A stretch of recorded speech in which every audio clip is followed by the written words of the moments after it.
दोस्तों, अगर आप भी जल्द से जल्द कोरोना वायरस के खत्म होने का इंतज़ार कर रहे हैं तो इस वीडियो को अभी दिल से लाइक कर दीजिए। दोस्तों, पूरी दुनिया कोरोना वायरस जैसी खतरनाक महामारी से लड़ रही है। लगभग 8 महीने बीत चुके हैं और अभी भी ये खतरनाक वायरस खत्म होने का नाम नहीं ले रहा है।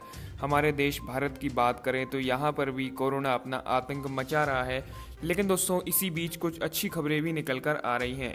जी हाँ, आपको बता दें कि जुलाई के आखिरी हफ्ते के मुकाबले अगस्त के पहले हफ्ते में एक्टिव केसों की संख्या लगभग आधी हो गई है और इसी अवधि में रिकवरी रेट में करीब 40% की वृद्धि हुई है।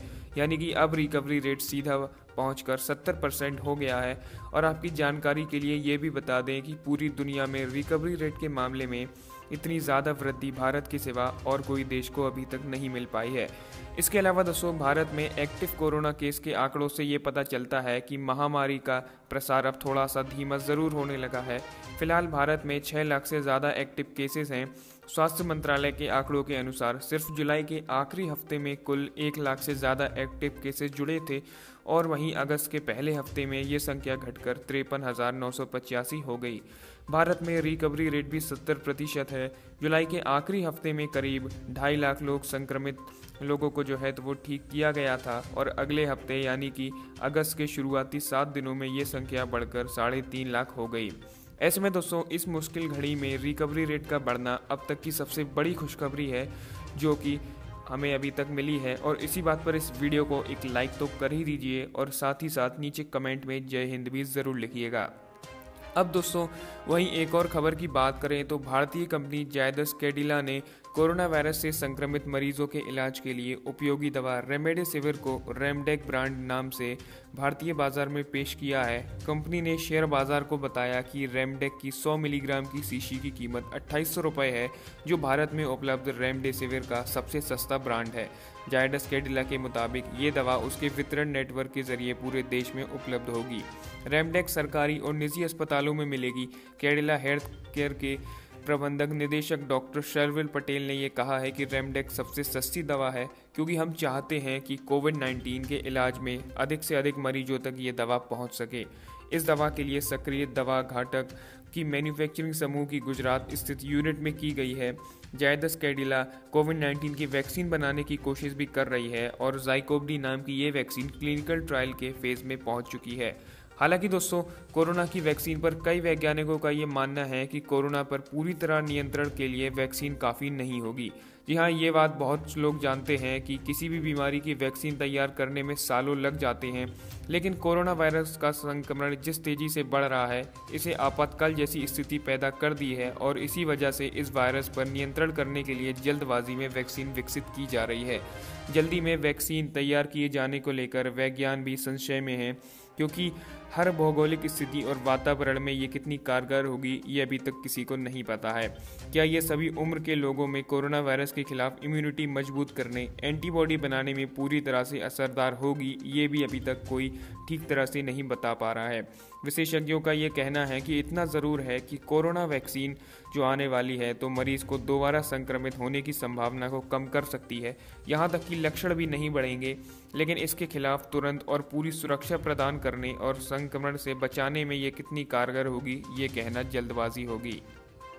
इसी बीच दोस्तों, अमेरिका से भी एक अच्छी खबर सामने आ रही है।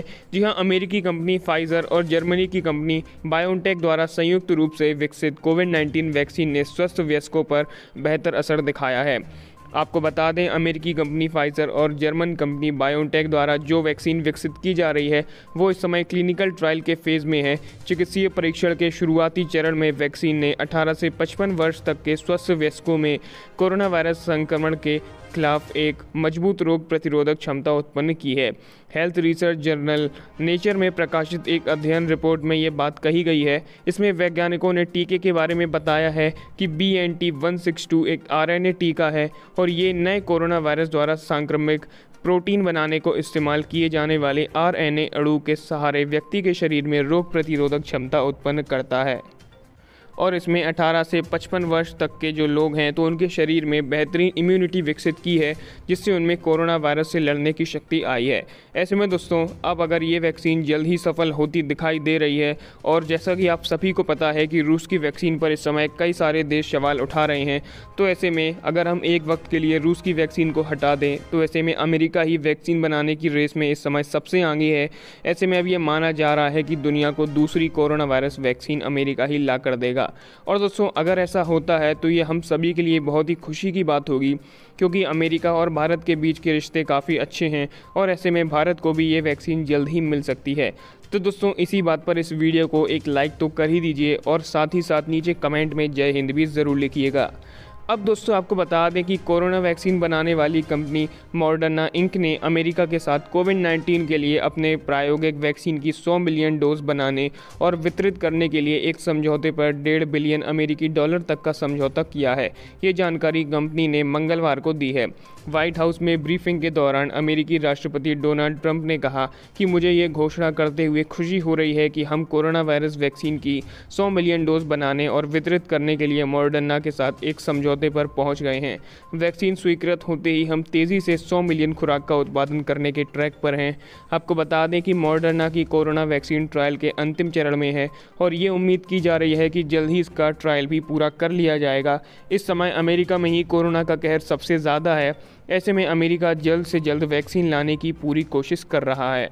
दोस्तों अब इस रूसी वैक्सीन पर कई सारे दिल दहला देने वाले खुलासे हुए हैं, जिसकी वजह से अब भारत समेत काफ़ी देश ये वैक्सीन लेने से कतरा भी रहे हैं। जी हाँ, ऐसा कहा जा रहा है कि जिस कोरोना वैक्सीन के सफल होने का ऐलान राष्ट्रपति पुतिन ने किया था, उसकी जांच केवल 38 लोगों पर ही की गई है। मीडिया रिपोर्ट्स में रूस के आधिकारिक दस्तावेजों के हवाले से ये खुलासा किया गया है। इसके अलावा इस वैक्सीन के कई साइड इफ़ेक्ट्स भी देखने को मिले हैं। इसकी बात कही जा रही है कि रिपोर्ट्स के मुताबिक वैक्सीन को केवल 38 लोगों पर ही जांच करने की मंजूरी दे दी गई है और मीडिया रिपोर्ट के मुताबिक रूस की वैक्सीन के साइड इफ़ेक्ट्स के तौर पर दर्द, स्वेलिंग, हाई फीवर की शिकायत देखने को मिली है।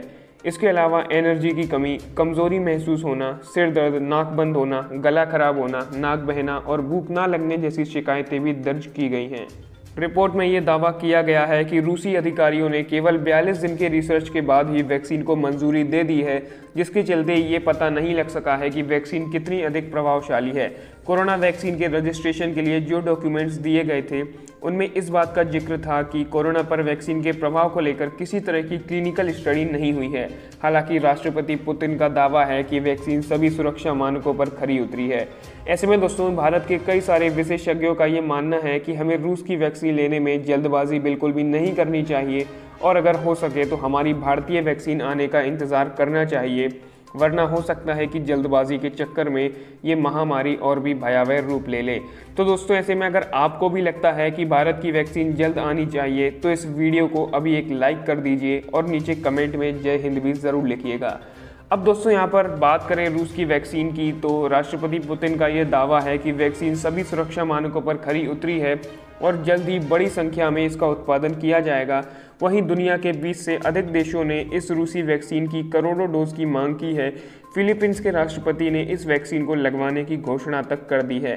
हालांकि कई वैज्ञानिकों ने रूस के कदम की कड़ी आलोचना भी की है। वैज्ञानिकों को ये डर सता रहा है कि वैक्सीन गलत या खतरनाक साबित होने पर महामारी और भी ज़्यादा विकराल रूप ले सकती है। आपको बता दें, वैक्सीन की क्लिनिकल ट्रायल पूरा हुए बिना ही आम नागरिकों पर इस्तेमाल की इसकी मंजूरी दे दी गई है। इस वजह से भी इसकी सुरक्षा और असर को लेकर सवाल खड़े हो रहे हैं।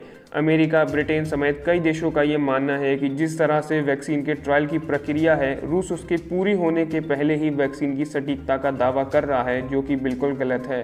पिछले सप्ताह जहां WHO ने रूस की कोरोना वैक्सीन की जल्दबाजी को लेकर आगाह किया था, वहीं अमेरिका के शीर्ष स्वास्थ्य विशेषज्ञ एंथोनी फॉन्सी ने वैक्सीन को लेकर रूस और चीन दोनों के ऊपर सही प्रक्रिया का पालन करने पर संदेह जताया है।